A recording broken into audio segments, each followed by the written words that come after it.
할렐루야.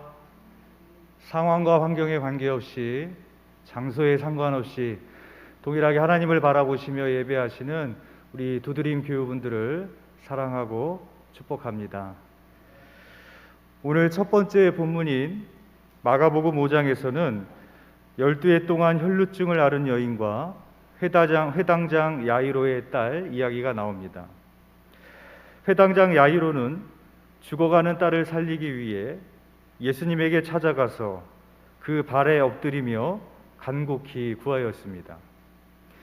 예수님께서는 그 말을 들으시고 그와 함께 가시다가 12해 동안이나 혈루증을 앓아온 여자가 예수님의 옷에만 손을 대어도 구원을 얻으리라는 믿음으로 예수님의 옷에 손을 댑니다. 그리고 그 즉시 그 여인의 혈루 근원이 마르고 병이 나았습니다. 예수님께서는 그 여인이 행한 것을 아시고 그 믿음을 칭찬하셨습니다. 이 여인의 입장에서 보면 너무나도 기쁘고 기적 같은 그런 순간일 것입니다. 그러나 그 자리에 있었던 회당장 야이로의 입장에서 본다면 얼마나 속이 터지겠습니까? 지금 자기 딸의 생명은 촌각을 다투고 있는데 예수님께서는 시간을 지체하고 계시니 얼마나 속에서 열불이 나겠습니까? 아니나 다를까 회당장의 집에서 사람들이 와서 회당장에게 이렇게 말합니다. 마가복음 5장 35절입니다. 당신의 딸이 죽었나이다. 어찌하여 선생을 더 괴롭게 하나이까? 이 말은 즉시 이미 딸이 죽었으니 더 이상 예수님을 모시고 갈 필요가 없다라는 것입니다. 이미 늦었다는 것이고 모든 게 끝났다는 것입니다. 상황 종료입니다. 어찌 보면 너무나도 당연한 말 아니겠습니까? 인간에게 있어서 죽음은 곧 끝을 의미합니다. 사람이 살아있어야 희망을 이야기하더라도 희망을 이야기하지 죽은 이후에는 어떤 희망도 가질 수 없습니다. 오늘 두 번째 본문인 요한복음 11장에서는 예수님께서 나사로가 병들었다함을 들으시고 나사로를 만나러 가십니다.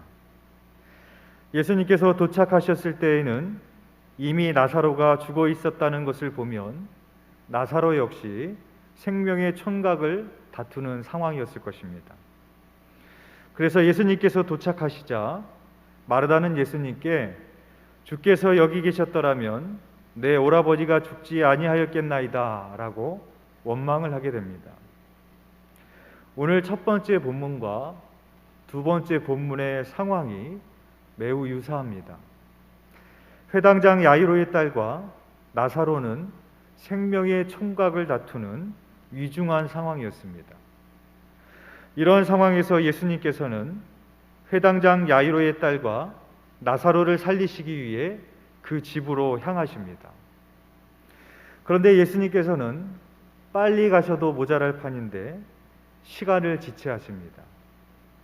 회당장 야이로의 딸을 고치러 가던 중에는 12해 동안 혈루증을 앓는 여인을 먼저 고치시고 대화하셨고 나사로가 병들었다 함을 들으셨지만 이틀을 더 유하시다가 가십니다. 결과적으로는 예수님께서 도착하셨을 때 회당장 야이로의 딸과 나사로는 이미 죽었습니다. 우리는 예수님의 행동을 이성적으로 이해하기가 참 힘듭니다. 주께서 고치시기로 마음을 먹으셨다면 시간을 지체하지 말고 죽기 전에 고치셔야 될 것 같은데 예수님은 시간을 지체하셔서 둘 다 죽고 말았습니다. 예수님은 왜 그렇게 하셨을까요? 우리는 오늘 두 개의 본문을 보면서 예수님이 왜 그렇게 하셨는지를 알 수 있습니다. 그것은 바로 모든 것이 다 끝났다고 생각했을 때 주님은 우리가 믿음을 갖기 원하셨기 때문입니다. 예수님께서 회당장 야이로의 집에 도착하였을 때 사람들은 야이로의 딸이 죽은 것을 보고 울며 통곡했습니다. 그들을 향하여 예수님께서는 이렇게 말씀하십니다. 마가복음 5장 39절입니다. 너희가 어찌하여 떠들며 오느냐? 이 아이가 죽은 것이 아니라 잔다 하시니. 예수님께서는 야이로의 딸이 죽은 것이 아니라 잔다라고 말씀하십니다. 또한 예수님께서 나사로의 집으로 향하시면서도 우리 친구 나사로가 잠들었도다, 내가 깨우러 가노라 라고 말씀하셨습니다. 그러나 예수님께서 나사로의 집에 도착하였을 때 나사로는 이미 무덤에 있은 지 나흘이 지난 상황이었습니다. 회당장 야이로의 딸과 나사로는 이미 죽었기에 사람들은 모든 것이 다 끝났다라고 생각을 했는데, 예수님께서는 그들이 죽은 것이 아니라 잔다라고 말씀하시는 것입니다. 사람들은 이미 죽었다고, 모든 것이 다 끝났다고, 상황이 종료되었다고 슬퍼하고 절망하고 있을 때 예수님께서는 회당장 야이로에게 이렇게 말씀하셨습니다. 마가복음 5장 36절 말씀입니다.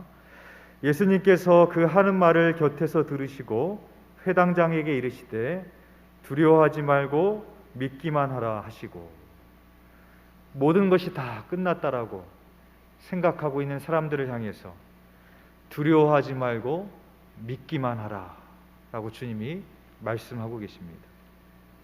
무슨 말입니까? 나의 생각에 모든 것이 다 끝났다고 여겨지는 그 순간에 믿음이 필요하다라는 것입니다. 또한 예수님께서는 마르다에게도 동일하게 믿음을 요구하셨습니다. 요한복음 11장 25절에서 26절입니다. 예수께서 이르시되 나는 부활이요 생명이니 나를 믿는 자는 죽어도 살겠고 무릇 살아서 나를 믿는 자는 영원히 죽지 아니하리니 이것을 내가 믿느냐라고 말씀하십니다. 이 두 사건의 공통점이 무엇이겠습니까? 모든 것이 다 끝났다라고 생각했을 때 주님은 믿음을 요구하셨다라는 것입니다. 12해 동안 혈루증을 앓던 여인이 예수님의 옷자락을 만져서 병이 나았습니다. 단순히 예수님의 옷과 물리적인 접촉이 일어났기에 병이 나았겠습니까? 그곳에 있던 많은 사람들이 예수님의 옷과 접촉이 있었을 것입니다. 그렇다고 그곳에 있었던 사람들에게 다 이런 기적이 일어나지 않았습니다. 이것은 물리적인 접촉을 말하는 것이 아니라 믿음의 접촉을 말하는 것입니다. 12해 동안 이 여인은 병을 치료하기 위해서 모든 방법을 다 동원했을 것입니다. 용하다는 의사를 다 찾아가 봤을 것이고, 병에 좋다는 음식은 다 먹어봤을 것이고, 자기의 모든 전 재산을 다 쏟아부을 정도로 할 수 있는 것은 다 해봤을 것입니다. 그러나 의사는 불치의 병이라고 진단을 내립니다. 그러나 사람들은 병이 낫는 것은 불가능한 것이라고 고개를 젓습니다. 그러나 이 여인은 모든 사람들이 다 끝났다라고 생각했을 때 믿음을 보였습니다. 그 믿음이 바로 그 여인의 병을 낫게 하였고 구원을 얻게 했던 것입니다. 12해 동안 혈루증을 앓던 여인은 자신의 손으로 예수님의 옷자락이라도 잡을 수 있었겠지만 이미 죽어버린 회당장의 딸은 예수님의 옷자락조차도 잡을 수가 없었습니다. 그러나 예수님께서는 죽어서 누워있는 회당장 야이로의 딸의 손을 잡아주십니다. 그리고 이렇게 말씀하십니다. 달리다금 소녀야 일어나라 말씀하시고 소녀를 붙잡으시고 일으켜 세우시고 소녀는 곧 일어나 걷고 먹을 것을 먹었습니다. 오늘 본문 마가복음 5장 42절에 보면 회당장 야이로의 딸의 나이를 밝히고 있습니다. 소녀가 곧 일어나서 걸으니 나이가 12살이라. 이렇게 마가가 그 소녀의 나이를 밝히고 있다는 것은 그 의도가 담겨져 있는 것입니다. 혈루증을 앓던 여인은 그 병을 12해 동안 12년 동안 앓았습니다. 그리고 병으로 죽고 말았던 회당장의 딸의 나이가 12살이었습니다. 혈루증을 앓은 기간도 12년이요. 병으로 죽은 소녀의 나이도 12년입니다. 우연찮게도 동일하게 12년입니다. 성경에서 10이라는 숫자는 하늘을 의미하는 3과 땅을 의미하는 4를 곱했을 때 10이라는 완전한 의미의 숫자를 갖게 됩니다. 즉 12해 동안 혈루증을 앓았다는 의미는 병을 고칠 수 없는 완전한 절망과 끝에 놓였던 여인이라는 의미입니다. 소녀가 12살에 죽음을 당했다는 의미는 소녀가 잠시 기절했다가 깨어난 것이 아니라 완전히 죽었음을 의미하고 있는 것입니다. 다시 말해 인간의 이성과 힘으로는 모든 것이 종료된, 완전히 끝이 난 그런 상태를 보여주고 있는 것입니다. 그러나 예수님께서는 모든 것이 끝난 상태라고 할지라도, 어떤 상황에 놓여 있을지라도, 심지어 죽은 자도 일으켜 세우실 수 있는 전능하신 하나님이라는 것입니다. 그래서 바로 그 순간에, 모든 것이 끝났다라고 여겨지는 그 순간에 우리에게 필요한 것은 그 전능하신 하나님을 향하여 눈을 들어 바라볼 수 있는 우리의 믿음인 것입니다. 예수님께서는 이미 무덤에 있은 지 나흘이 지난 나사로의 무덤으로 가십니다. 사람이 죽었다는 것은 모든 상황이 끝났다는 것이요, 상황 종료입니다. 더욱이 이미 죽어서 시체에서는 썩은 냄새가 진동하고 있었습니다. 완전한 상황 종료입니다. 그리고 나사로의 무덤 앞에는 돌로 막아져 있었습니다. 예수님께서는 나사로를 살리시기 전에 사람들에게 그 돌을 옮겨 놓으라라고 명하십니다. 여러분, 죽은 나사로를 살리실 수 있는 예수님이라면 얼마든지 그 돌을 옮기실 수 있는 능력이 있지 않으시겠습니까? 그런데 예수님께서는 사람들에게 그 돌을 옮겨 놓으라고 말씀하십니다. 왜 그렇겠습니까? 주님은 우리들에게 믿음을 요구하고 계신다라는 것입니다. 이미 죽은 지 나흘이 지났습니다. 시체에서는 이미 썩은 냄새가 나고 있고 무덤은 돌로 막아져 있습니다. 모든 게 끝났습니다. 상황 종료입니다. 그러나 그 상황 속에서도 주님은 믿음을 보이라고 말씀하고 계시는 것입니다.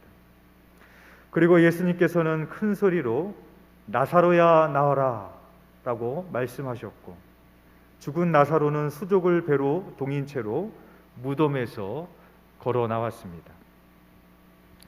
우리가 문장을 쓸 때, 글이 다 끝났을 때 마침표를 찍습니다. 마침표의 의미는 더 이상 이어질 내용이, 더 이상 나올 내용이 없다라는 그런 뜻입니다. 그러나 우리가 문장을 쓸 때 마침표가 아니라 쉼표를 찍을 때가 있습니다. 쉼표의 의미는 문장이 거기서 끝나는 것이 아니라 뒤에 나올 내용이 있다라는 부호입니다. 사랑하는 교회 여러분, 믿음이란 마침표가 아니라 쉼표입니다. 모든 사람들이, 그리고 내 스스로도 내 인생이 끝났다라고 여겨지는 그 순간에도 내가 스스로 마침표를 찍는 것이 아니라 살아계신 하나님께 부르짖고 기도하며 주님의 옷자락을 만지려 하는 쉼표를 찍는 것이 바로 믿음인 것입니다. 내가 할 수 없다고 주님이 할 수 없는 것이 아닙니다. 사람들은 이미 끝났다고 말을 해도 주님은 끝이 아니라고 말씀하십니다. 나는 더 이상 아무것도 할 수 없을지라도 우리 주님께서는 모든 것을 하실 수 있는 전능하신 하나님이기 때문입니다. 사랑하는 교회 여러분, 육체의 죽음이란 성도에게 있어서 마침표가 아니라 쉼표입니다. 오늘 두 개의 본문에서 예수님께서는 육체의 죽음을 두시고 죽은 것이 아니라 잔다라고 말씀하셨습니다. 그리고 죽음 앞에 모든 것이 다 끝났다고 생각하고 있는 마르다에게 이렇게 말씀하셨습니다. 나는 부활이요 생명이니 나를 믿는 자는 죽어도 살겠고 무릇 살아서 나를 믿는 자는 영원히 죽지 아니하리니 이것을 내가 믿느냐. 이 땅에서 육체의 죽음으로 비록 육체가 썩어 없어질지라도 부활의 첫 열매가 되신 예수님께서 우리를 다시 일으켜 세워주시기 때문입니다. 예수님의 십자가의 죽음은 마침표가 아니라 영원한 부활을 위한 쉼표였습니다. 성도의 죽음 역시 마침표가 아니라 쉼표입니다. 이 세상 사람들은 죽음을 인생의 마침표로 여깁니다. 하지만 성도에게 있어서 죽음은 마침표가 아니라 쉼표에 불과합니다. 왜냐하면 하나님의 영원한 안식으로 들어가는 쉼표이기 때문입니다. 그러므로 성도는 이 땅에서 살면서 육체의 죽음이 끝인 것처럼 살아서는 안 됩니다. 하나님의 심판을 준비하며 살아야 됩니다. 믿음이란 접촉입니다. 12의 혈루증 앓는 여인이 예수님의 옷깃을 만졌을 때 나았던 것처럼 회당장 야이로의 딸의 손을 예수님이 붙잡아서 일으켜 세웠을 때 죽은 자가 다시 살아났던 것처럼, 즉 믿음이란 생명이 되신 예수님과의 접촉입니다. 요한복음 15장 4절에서 5절에 예수님이 이렇게 말씀하셨습니다. 내 안에 거하라 나도 너희 안에 거하리라. 가지가 포도나무에 붙어 있지 아니하면 스스로 열매를 맺을 수 없음 같이 너희도 내 안에 있지 아니하면 그러하리라. 나는 포도나무요 너희는 가지라. 그가 내 안에 내가 그 안에 거하면 사람이 열매를 많이 맺나니 나를 떠나서는 아무것도 할 수 없음이라. 포도나무가 가지가 열매를 맺기 위해서는 포도나무에 붙어 있어야 됩니다. 즉 믿음은 접촉인 것입니다.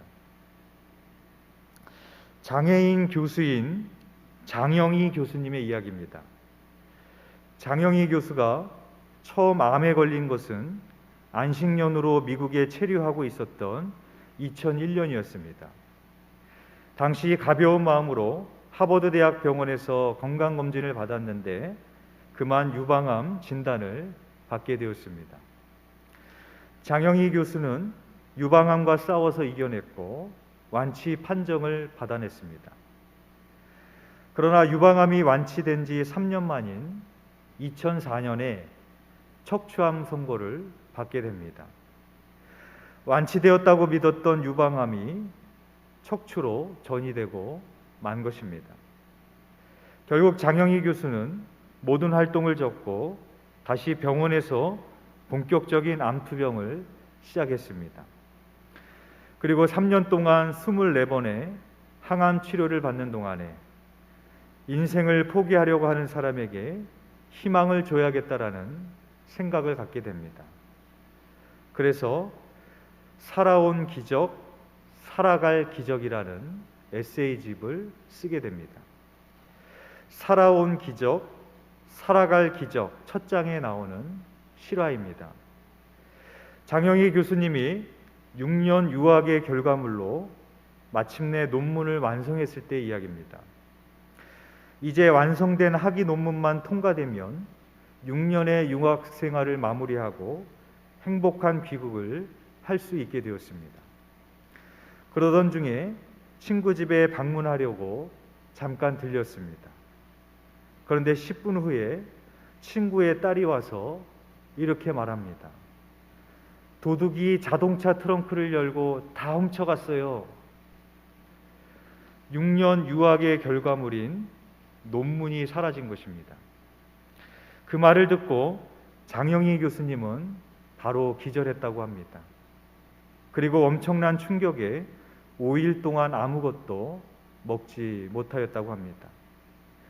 희망이 수포로 돌아간 그때 장 교수는 너무나 허무해서 죽고 싶은 마음이었다고 합니다.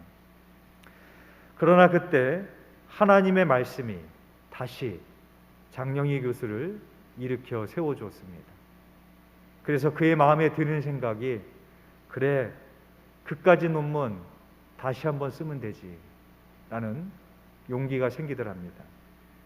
그리고 다시 처음부터 논문을 작성하는데 1년이 걸렸습니다. 그리고 장영희 교수는 논문 헌사에 이렇게 썼습니다. 내게 생명을 준 부모님께 감사한다. 그리고 삶의 가장 중요한 지혜인 다시 시작하는 법을 가르쳐준 도둑에게도 감사한다 라고 썼다고 합니다. 또한 장영희 교수는 암투병 중에 조선일보 칼럼에 이런 글을 썼습니다. 뒤돌아보면 내 인생에 이렇게 넘어지기를 수십 번, 남보다 조금 더 무거운 짐을 지고 가기에 좀 더 자주 넘어졌고, 그래서 어쩌면 넘어지기 전에 이미 넘어질 준비를 하고 있었는지도 모른다.